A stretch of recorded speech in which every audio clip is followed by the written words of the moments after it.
بعض لوگ کہتے ہیں یار جی یہ تو مستحبات ہے، آداب ہے، مستحب پر نقصان نہیں ہوتا۔ یہ معلوم نہیں ہے آپ کو کہ مستحب کے چھوڑنے سے بھی نقصان ہوتا ہے، گناہ نہیں ہوتا، نقصان ہوتا ہے۔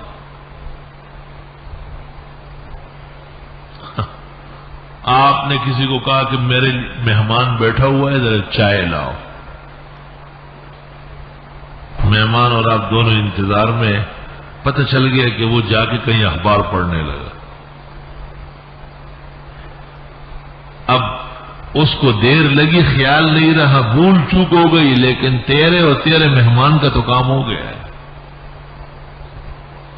اب جب وہ لا رہا ہے تو آپ ہاتھ جوڑ رہے کہ معاف کرو، اب نہیں چاہیے۔ وہ 1000 دفعہ کہے کہ میں بھول گیا، میں نسیان طاری ہو گیا، سب کچھ ہوگا، نقصان پہنچ گیا ہے آپ کو، زبردست نقصان ہو گیا۔ سلیمان علیہ السلام نے، بخاری شریف میں ہے، اپنے کمانڈروں کو، جرنیلوں کو حکم دے دیا کہ اس مہم پر چڑھائی کر لو۔ فوج کے افسران نے اور وزراء نے معذرت کر لی، موسم ٹھیک نہیں ہے، حالات اچھے نہیں ہیں، اس وقت نقصان ہو سکتا ہے۔ کوئی جو فوجی ڈسپلن ہوتے ہیں اس کے مطابق کوئی معذرت کی ہوگی۔ سلیمان علیہ السلام کو ان کی باتیں پسند نہیں آئی، خفا ہو گیا، اور آپ نے فرمایا آج رات کو میں اپنی بہت ساری بیویوں سے مل لوں گا۔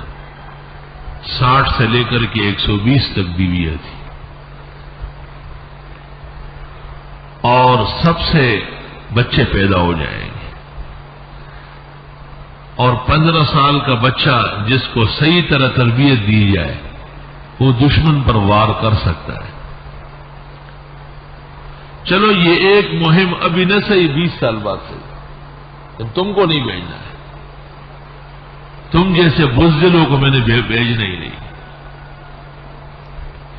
سلیمان علیہ السلام خالص اللہ کے دین کی سربلندی کے لیے، مجاہدین پیدا کرنے کے لیے رات کو تمام ازواج مقدسات سے مل گئے، لیکن ان میں سے صرف ایک حاملہ ہوئی، اور والقینا علی کرسیہ جسدا، اس سے بھی ناتمام بچہ پیدا ہو گیا، گوشت کا لوتڑا۔ دائیں لے کے آئی کہ حضرت یہ بچہ ہوا ہے۔ حضرت سلیمان علیہ السلام کو یاد دلایا گیا کہ حضرت یہ فرماتے ہوئے کہ میں اپنی بیویوں سے ملوں گا اور ان سے جو بچے پیدا ہوں گے ان کو جہاد پر بھیجوں گا، انشاءاللہ کہنا بھول گئے تھے۔ حدیث شریف جب جناب رسول اللہ صلی اللہ علیہ وسلم نے بخاری میں اس کو بیان فرمایا تو اس طرح ارشاد فرمایا، اگر سلیمان انشاءاللہ کہہ دیتے سب کے سب عورتیں لڑکے دیتی اور سب کے سب مجاہدین بن کے رہے۔ پیغمبر کے دل میں ہر وقت اللہ موجود ہوتا ہے، قلب نبی کا کسی لمحہ بھی غافل نہیں ہوتا، لیکن یہ افعال زبان کے ہیں۔ آپ کے پیٹ میں قرآن شریف ہے، پورا سورۃ یاسین بھی ہے، اور آپ نے کھانا شروع کیا بسم اللہ نہیں پڑھا، میرے پیٹ میں سورہ یاسین ہے، اس سے تھوڑا سنت ادا ہوگی۔ آپ کو سب پتا ہے، اور آپ نے نماز کے لیے اللہ اکبر نہیں کہا، نماز شروع ہی نہیں ہوئی، بھلے آپ کے پیٹ میں اور دل میں 5000 مرتبہ اللہ اکبر موجود ہے۔ تو انشاءاللہ کہہ دینا مستحب ہے، نہ فرض ہے نہ واجب ہے، لیکن ایک معصوم نبی، زمانے کا بادشاہ، ان کی طرف سے نہ کہنے کی وجہ سے ان کے جہادی مہم میں فرق آ گیا۔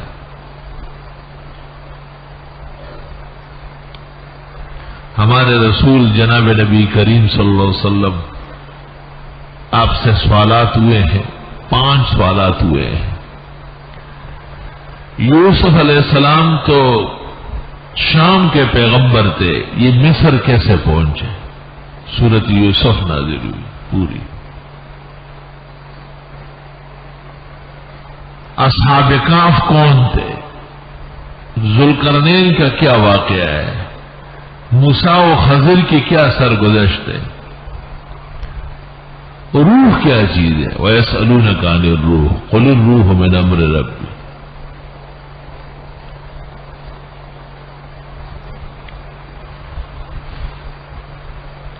حضرت صلی اللہ علیہ وسلم نے وعدہ کیا کہ میں کل بتاؤں گا، انشاءاللہ کہنا بھول گئے۔ کئی دن تک، بعض روایت میں 40 دن تک وہی رک گئی اور حضرت بڑے غمگین ہو گئے۔ فَلَعَلَّكَ بَاخِعٌ نَفْسَكَ عَلَىٰ آثَارِهِمْ إِن لَّمْ يُؤْمِنُوا بِهَذَا الْحَدِيثِ آسَفًا، کہیں اس صدمے میں آپ جان نہ دے، قربان نہ کرے۔ اتنا بڑا صدمہ تھا، اور وجہ یہ بیان کی وَلَا تَقُولَنَّ لِشَيْءٍ إِنِّي فَاعِلٌ ذَلِكَ غَدًا إِلَّا إِن يَشَاءَ اللَّهُ۔ انشاءاللہ کہنا چاہیے، اور وقت پر کہا ہے۔ کہتا نا کہ وہ ایک آدمی جا رہا تھا کوئی جانور خریدنے، تو کہا بس منڈی جا رہا ہوں اور وہ گائے لے آؤں گا اور وہ 2 سیر دودھ ٹائم کرے گی۔ تو بیوی نے اس کو کہا کہ انشاءاللہ تو کہو، تو غصہ ہو گئے کہ انشاءاللہ کا کیا کہا، یہ پیسے ہیں اور یہ منڈی ہے، گائے کھڑی ہے، کوئی ایک لے آئیں گے، انشاءاللہ کا کیا کہا۔ بیوی اس کی نیک عورت تھی، اس نے کہا انشاءاللہ مسلمانوں کا طریقہ ہے، کہہ دے اچھا ہے۔ اس نے کہا آج بغیر انشاءاللہ کے لے آتا ہوں میں۔ چلا گیا منڈی، وہاں بڑی خوبصورت گائے، بڑے اچھے تھنوں والی، دودھ والی، اس نے پسند کی، سودا طے ہو گیا۔ جب پیسہ نکالنے کے لیے جیب میں ہاتھ ڈالا، جیب غائب۔ گھر آیا، بیوی کو سناتا ہے کہ میں تو منڈی گیا ہے انشاءاللہ، وہاں گائے بھی پسند آ گئی انشاءاللہ، اور پیسے بھی طے ہو گئے انشاءاللہ، لیکن جب میں نے جیب میں ہاتھ ڈالا انشاءاللہ تو جیب وہاں پیسوں کے غائب ہو گئی تھی انشاءاللہ۔ بیوی نے اس کو کہا کہ اب بے موقع 10 دفعہ انشاءاللہ کہتے، وقت پر 1 دفعہ کافی ہوتا ہے، 1 دفعہ بہت ہے۔ یہ قاعدہ ہے کہ جو کام جائز ہو اور مستقبل سے وابستہ ہو اس پہ انشاءاللہ کہنا ہے، انشاءاللہ میں آؤں گا، انشاءاللہ میں یہ چیز دے دوں گا۔ یہ کوئی نہیں کہ میں انشاءاللہ ماروں گا آپ کو اور میں چوری کروں گا انشاءاللہ۔ مذموم افعال پر مدد الہی نہیں مانگی جاتی، محمود امور پر سنت طریقہ ہے کہ ان پر آپ انشاءاللہ کہیں، آداب میں سے۔ اس سے پتہ چلا کہ انشاءاللہ کہہ دینا مستحب ہے، اور حضرت سلیمان کے نہ کہنے سے حضرت کو جہاد کے مسئلے میں کچھ رکاوٹ ہو گئی، نقصان پہنچ گیا۔